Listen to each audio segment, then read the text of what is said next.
Radhe Radhe friends, welcome to my YouTube channel best knowledge. First of all please don't forget to like and comment my video.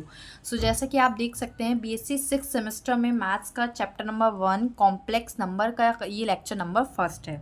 So first of all आपको बता दूं, आपको confusion ना हो, BSc 6 semester में maths की 3 book हैं, जिसमें से एक बुक है NA न्यूमेरिकल एनालिसिस। वो मेरे चैनल पर कंप्लीट हो चुकी है, उसके सारे वीडियोस मैं बना चुकी हूँ। अगर आपको उसके वीडियोस देखने हैं, उसके लेक्चर्स देखने हैं, तो डिस्क्रिप्शन में उसकी बनी बनाई प्लेलिस्ट का लिंक है, आप वहाँ से जाकर मेरे प्रीवियस के सारे लेक्चर्स देख सकते हैं। सेकंड बुक है ऑपरेशन रिसर्च, जिसको हम बोलते हैं OR। उसके भी मेरे चैनल पर आपको सारे वीडियोस अवेलेबल हैं और वहाँ से आपको मिल जाएंगे। तो अगर उसके लेक्चर्स देखने हैं तो उसका भी डिस्क्रिप्शन में लिंक है। सो 2 बुक मैं अपने चैनल पर कवर करा चुकी हूँ, OR operation research and numerical analysis NA। अब इसकी थर्ड बुक आती है complex analysis and metric spaces. हालांकि ये भी 2 बुक्स अलग अलग सेपरेट होनी चाहिए, कॉम्प्लेक्स एनालिसिस अलग होनी चाहिए और मैट्रिक स्पेस अलग होनी चाहिए। कुछ कुछ पब्लिकेशंस में बुक सेपरेट है और वहाँ पर 4 बुक्स दिखती हैं बीएससी 6 सेमेस्टर की, बट जिस पब्लिकेशन से मैं आपको पढ़ा रही हूँ उस पब्लिकेशन में ये 3 बुक हैं, तो कॉम्प्लेक्स और मैट्रिक स्पेस को कंबाइन करके दिया हुआ है। सो कॉम्प्लेक्स एनालिसिस आज मैं इसकी थर्ड बुक स्टार्ट कर रही हूँ। ये इसका लेक्चर नंबर फर्स्ट है, चैप्टर नंबर 1 है कॉम्प्लेक्स नंबर। सबसे पहले हम ये जानेंगे कि कॉम्प्लेक्स नंबर क्या होते हैं। सो कॉम्प्लेक्स एनालिसिस जो बुक है उसका फर्स्ट चैप्टर यही है, ठीक है। और कौन सी बुक बीएससी 6 सेमेस्टर में आपके लिए अच्छी रहेगी, किस पब्लिकेशन की रहेगी अच्छी, सो इसके बारे में भी मैंने डिस्कशन किया है और एक वीडियो उस पर भी बनाई है, तो वो भी आपको मेरे चैनल पर मिल जाएगी अगर आप अभी अभी मेरे चैनल पर नए आए हैं। और मेरे चैनल को सब्सक्राइब करना ना भूलें, लाइक कमेंट करना ना भूलें और न्यू अपडेट के लिए बेल बटन दबाना भी ना भूलें। सो अब आते हैं अपने टॉपिक पर, complex number. So first of all complex number क्या होता है। सो यहाँ पर मैं आपको बताती हूँ कि कॉम्प्लेक्स नंबर क्या होता है। मैं बिल्कुल भी लैंग्वेज में नहीं बताऊँगी, डेफिनेशन में नहीं बताऊँगी कि कॉम्प्लेक्स नंबर क्या होता है। मैं डायरेक्ट बताऊँगी आपको complex number. Just for example मैं आपको ऐसे बताती हूँ, Z इक्वल्स टू के एक्स प्लस आई वाई। इस फॉर्म में अगर आपको कोई क्वेश्चन मिलता है, कोई नंबर मिलता है, तो इसका मतलब है कि वो कॉम्प्लेक्स का क्वेश्चन है और कॉम्प्लेक्स नंबर है। कॉम्प्लेक्स का मतलब होता है जब किसी नंबर के साथ, किसी कांस्टेंट के साथ आपका आई जुड़ा हुआ होता है, आई उसमें लगा हुआ होता है। जैसे यहाँ पर देखिए z इक्वल्स टू के एक्स प्लस आई वाई है, तो यहाँ पर आई भी है, तो आई जैसे ही आपको दिख जाए, आई जैसे ही दिख जाए आप समझ जाएं कि यहाँ पर कॉम्प्लेक्स की बात हो रही है, यहाँ पर कॉम्प्लेक्स नंबर की बात हो रही है। तो जिस तरह से कॉम्प्लेक्स नंबर होता है उसी तरह से कॉम्प्लेक्स नंबर का कॉन्जुगेट भी होता है।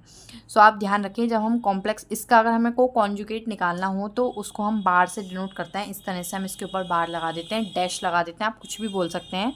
तो अगर हम इस नंबर का कॉन्जुगेट निकालें या कॉम्प्लेक्स नंबर का कॉन्जुगेट लगाते हैं तो आई वाला साइन जो होता है वो हम यहाँ पर चेंज कर देते हैं। सो यहाँ पर है प्लस आई वाई, तो क्या हो जाएगा माइनस के आई वाई।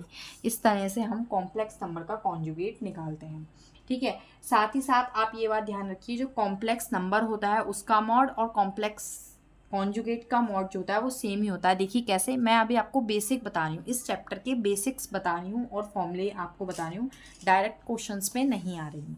डायरेक्ट क्वेश्चंस पर हम बाद में आएंगे।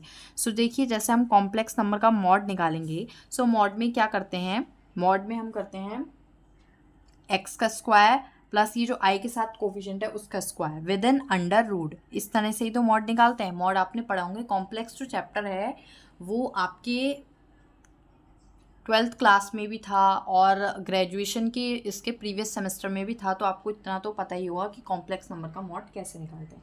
तो कॉम्प्लेक्स नंबर का मॉड इस तरह से निकालते हैं, ठीक है। अगर हमसे बोलते हैं कॉन्जुगेट का मॉड निकालो, कॉन्जुगेट का साइन दिखाते हैं इस तरह से, इसका मॉड निकालेंगे तो वो भी सेम आएगा, बिकॉज साइन का, अगर हम साइन को देखेंगे कि माइनस का साइन है तो कोई फ़र्क नहीं पड़ेगा, बिकॉज जब हम माइनस के वाई का स्क्वायर करेंगे तो वो प्लस का ही वाई हो जाएगा, ठीक है। इस तरह से अगर हम लिखेंगे इस तरह से तो वो क्या हो जाएगा, ऑटोमेटिकली स्क्वायर हम बाहर लगाएंगे तो ऑटोमेटिकली प्लस वाई का स्क्वायर हो जाएगा विद इन अंडर रूट।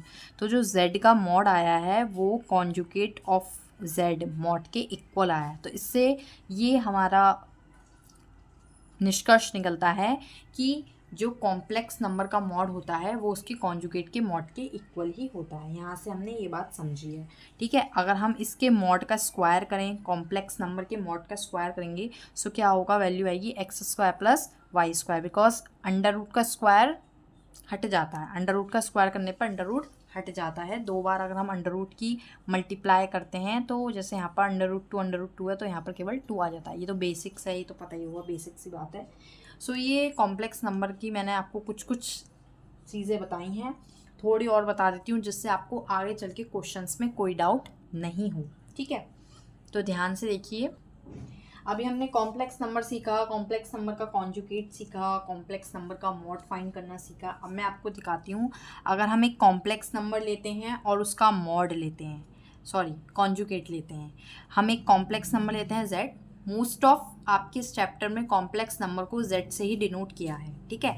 अगर हमने कोई कॉम्प्लेक्स नंबर लिया z और उसका लिया कॉन्जुगेट यानी कि z के ऊपर बार, और उन दोनों की मल्टीप्लाई करी तो हमको क्या मिलेगा, देखिए ध्यान से।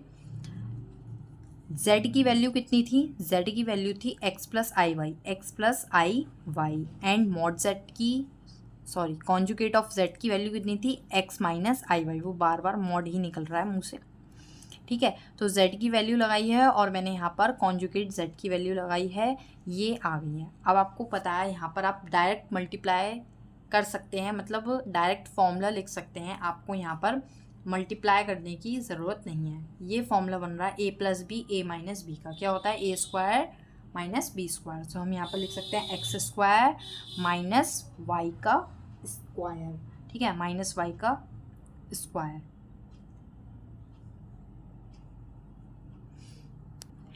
ठीक है। सो यहाँ पर माइनस वाई का स्क्वायर, वाई के प्लेस पर पूरा क्या है, A square plus B square, A square sorry minus B square होता है, तो माइनस बी स्क्वायर जो है बी के प्लेस पर क्या है आई वाई, तो यहाँ पर आप पूरा लिखोगे आई वाई का होल स्क्वायर। सो आपने इसको इस तरह से लिखा x square minus i y का square, so x square as it is minus as it is y का स्क्वायर हो जाएगा एंड आई का भी स्क्वायर हो जाएगा। इस तरह से लिख रही हूँ मैं, इसको खोल कर बता रही हूँ, x square as it is, मैंने इसको खोल कर इसलिए बताया, आई वाई का होल स्क्वायर है, वाई स्क्वायर लिख लिया, आई स्क्वायर लिख लिया। आई स्क्वायर की वैल्यू होती है -1, ये कॉम्प्लेक्स नंबर में आप प्रीवियस क्लासेस में पढ़कर आए होंगे, नहीं पढ़ा है, नहीं ध्यान है तो अब ध्यान रख लीजिए, आई स्क्वायर की वैल्यू होती है -1।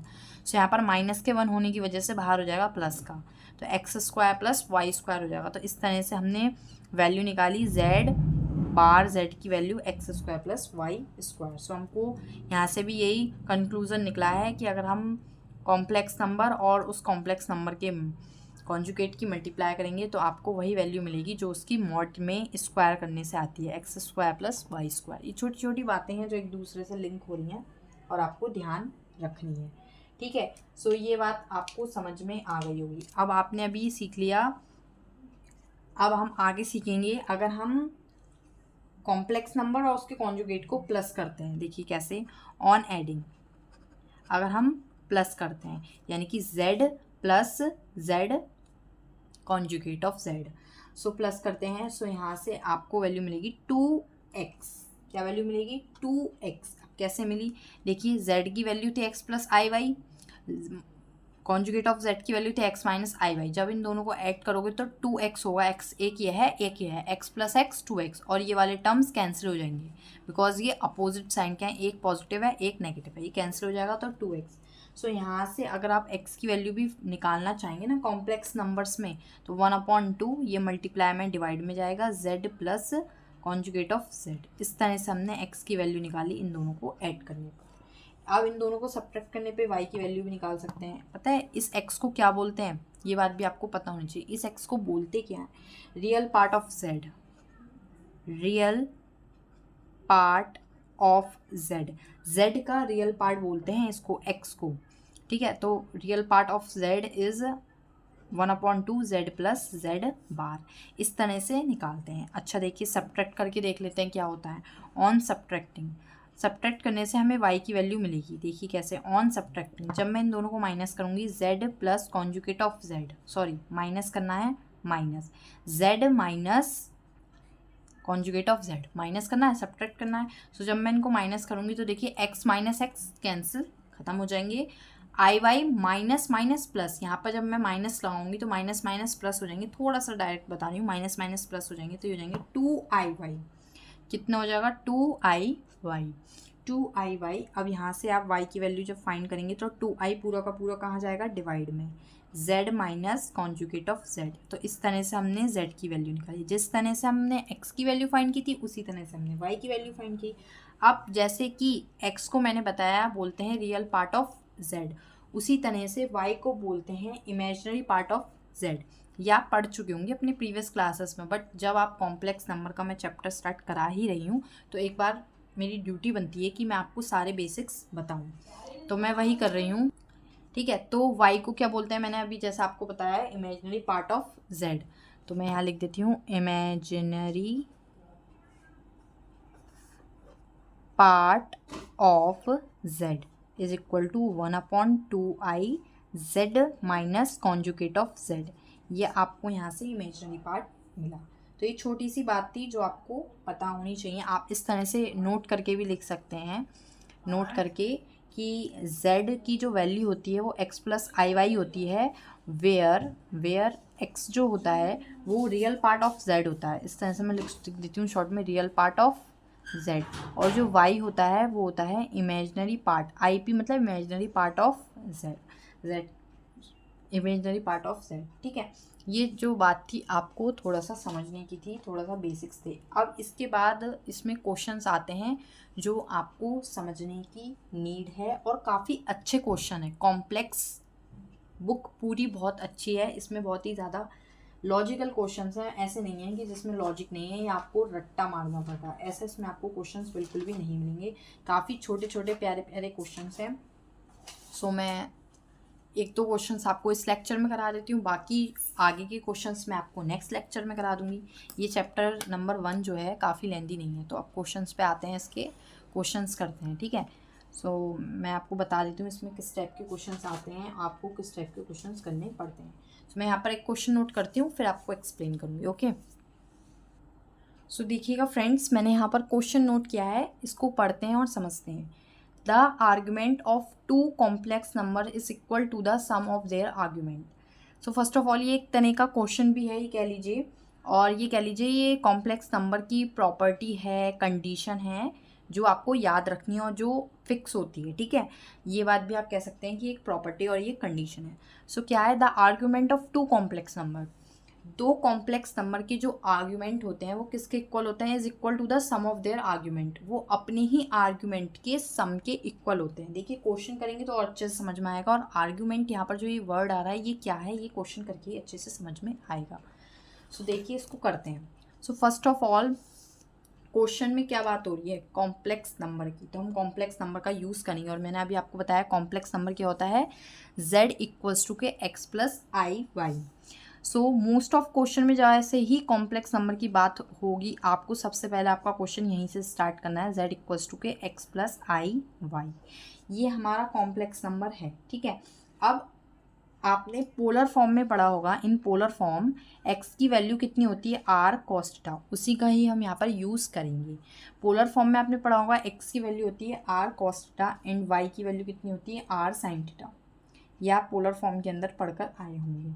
ठीक है, अगर नहीं पढ़ा है तो आप ध्यान से देख लीजिए, क्योंकि काफ़ी सारे बच्चे ऐसे होते हैं जिनको पुरानी कॉन्सेप्ट याद नहीं रहते, तो वो अब समझ लें अच्छे से। ठीक है, तो x और y की वैल्यू मैंने यहाँ पर लिखी है पोलर फॉर्म में, तो मैं यहाँ पर z की जो इक्वेशन है इसमें मैं x के प्लेस पर यही लिखती हूँ, r cos theta plus i, y की वैल्यू कितनी है, r sin थीटा। इस तरह से मैंने लिख दी है। z इक्वल्स टू की दोनों ही टर्म्स में मुझे r कॉमन दिख रहा है, तो मैं r कॉमन ले लेती हूँ, ब्रैकेट लगा के cos theta plus i sin theta. r common था ना, तो मैंने दोनों के बाहर लिख दिया r। ठीक है, i sin थीटा। अब z इक्वल्स टू के r cos theta plus i sin theta, Euler's form. Maths जो होती है ना वो आपके प्रीवियस टॉपिक से, प्रीवियस क्वेश्चन से कनेक्ट होती है, लिंक करती है। तो यहाँ पर आपने अपने प्रीवियस सेमेस्टर में पढ़े होंगे Euler's form. So according to Euler's form cos theta plus i sin theta is equal to e की पावर i थीटा। ठीक है, अगर नहीं पता है तो अच्छे से बता देती हूँ कि जब कॉस्टा प्लस आई साइन थीटा लिखा हुआ हो तो ई की पावर आई थीटा लिख देते हैं। यहाँ पर वो एंगल लिखते हैं, यहाँ पर होता कॉस एल्फा साइन एल्फा, तो हम लिखते हैं ई आई एल्फा। एंगल वही लिखते हैं जो यहाँ पर हो, तो यहाँ पर थीटा था तो theta e to the power में चला जाता है। ये यूलर्स फॉर्म कहलाती है। क्या बोलते हैं इसको? Euler's form. कोई डाउट नहीं रखना है, सब चीज़ें क्लियर रखनी है। ये आपका पोलर फॉर्म है जो ऊपर हमने यूज़ करी है। ठीक है, तो अब हमने यहाँ पर जो z की value x plus i y थी वो कन्वर्ट हो चुकी है किसमें? z equals to r e की पावर आई थीटा। अब देखिए यहाँ पर हम बात कर रहे हैं टू कॉम्प्लेक्स नंबर। किसकी बात कर रहे हैं? Two complex number. तो अगर टू कॉम्प्लेक्स नंबर लेते हैं तो मैंने यहाँ पर z एक लिया था, अब मैं यहाँ पर ले रही हूँ z1, यानी कि जो फर्स्ट कॉम्प्लेक्स नंबर है z1 वो किस तरह से होगा? r1 ई की पावर आई थीटा 1, और जो सेकंड कॉम्प्लेक्स नंबर है वो हमने लेट कर लिया z2। ठीक है, z2 लेट कर लिया तो कितना होगा? r2 ई की पावर आई थीटा 2। यहाँ तक कोई डाउट नहीं होना चाहिए। अब यहाँ पर एक वर्ड हो रहा है argument of two complex number. तो जब हमें किसी कॉम्प्लेक्स नंबर का आर्ग्यूमेंट दिखाना होता है तो इस तरह से लिखते हैं ARG ब्रैकेट में वो कॉम्प्लेक्स नंबर। तो जो कॉम्प्लेक्स नंबर है z1, तो z1 का जो आर्ग्यूमेंट है वो इस तरह से लिखा जाएगा, argument of z1। ARG short में लिखते हैं, पूरा नहीं लिखते। z1 हमने क्या लाइट कर लिया कि वो थीटा 1 है। हमने ये मान लिया कि जो कॉम्प्लेक्स नंबर z1 है इसका जो आर्ग्यूमेंट है वो थीटा 1 है। इसी तरह से जो सेकंड आर्ग्यूमेंट ऑफ z2 होगा वो कितना होगा? थीटा 2 होगा। ठीक है, इस तरह से हमने ले लिया है। अब हम दोनों ही कॉम्प्लेक्स नंबर की मल्टीप्लाई करते हैं, क्योंकि हमने ऊपर क्या बोला है देखिए, the argument of product of two, यहाँ पर एक वर्ड रह गया product of two complex number. Two complex number is equal to the sum of two their complex. तो यहाँ पर हमको क्वेश्चन पढ़ने से समझ में आता है प्रोडक्ट मतलब मल्टीप्लाई, यानी कि आपको दो कॉम्प्लेक्स नंबर की क्या करनी है? मल्टीप्लाई करनी है, प्रोडक्ट करनी है। तो z1 डॉट z2 प्रोडक्ट करनी है, हमने मल्टीप्लाई करी z1 डॉट z2। कितना होगा z1 डॉट z2? z1 की वैल्यू लिख दो r1 ई की पावर आई थीटा 1 डॉट r2 ई की पावर आई थीटा 2, इस तरह से लिख दिया। सो अब इसको थोड़ा सा और सिंप्लीफाई करके लिखते हैं, z1 dot z2 is equal to r1 r2 को एक साथ ई की पावर में i ब्रैकेट में थीटा 1 प्लस थीटा 2। तो ये तो बहुत बेसिक सा कॉन्सेप्ट है, आपने 7th 8th क्लास में एक्सपोनेंट एंड पावर्स का चैप्टर्स जो पढ़ा होगा उसमें हम सीखते हैं कि पावर्स को हम सेम बेसिस पे ऐड कर देते हैं। ई की पावर आई सेम है, ई की पावर आई सेम है, तो सेम बेसिस पे पावर ऐड हो जाती है। तो theta 1 plus theta 2 exponent and powers का चैप्टर पढ़ा होगा ना, तो उसमें आपको ये मिला होगा सीखने के लिए। सो हमने क्या करा? सेम बेस पे पावर ऐड कर दी, तो z1 डॉट z2 की वैल्यू आई r1 r2 ई की पावर आई थीटा 1 प्लस थीटा 2। क्लियर? अब देखिए हमको क्या निकालना है, हमने प्रोडक्ट तो निकाल ली, लेकिन हमको निकालना क्या है? The argument of product of two complex number.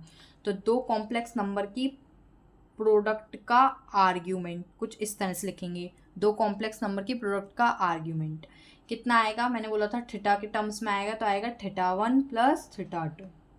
Clear? Theta 1 plus theta 2। अब ध्यान से देखिए, argument of z1 dot z2, theta 1 की वैल्यू कितनी है? थीटा 1 की वैल्यू है आर्ग्यूमेंट ऑफ z1, तो लिख दो आर्ग्यूमेंट ऑफ z1। थीटा 2 की वैल्यू कितनी है? Argument of z2, argument of z2। इस तरह से हमने लिख दिया आर्ग्यूमेंट ऑफ z2। ये आपका प्रूफ हो चुका है, और आप ध्यान से देखिए यही तो था, the argument of product of two complex number is equal to the sum of their argument. Sum मतलब प्लस का साइन आ गया है यहाँ पे, सम देयर आर्ग्यूमेंट उनके खुद के आर्ग्यूमेंट का सम है। सो हमको यही एक चीज़ सेटिस्फाई करनी थी, प्रूफ करनी थी, दिखानी थी, समझनी थी, तो हमने समझ ली। आर्ग्यूमेंट के क्वेश्चंस भी इस चैप्टर में काफ़ी सारे हैं, तो इसको अच्छे से आप समझ लें जो आपके काम आएगा। ठीक है,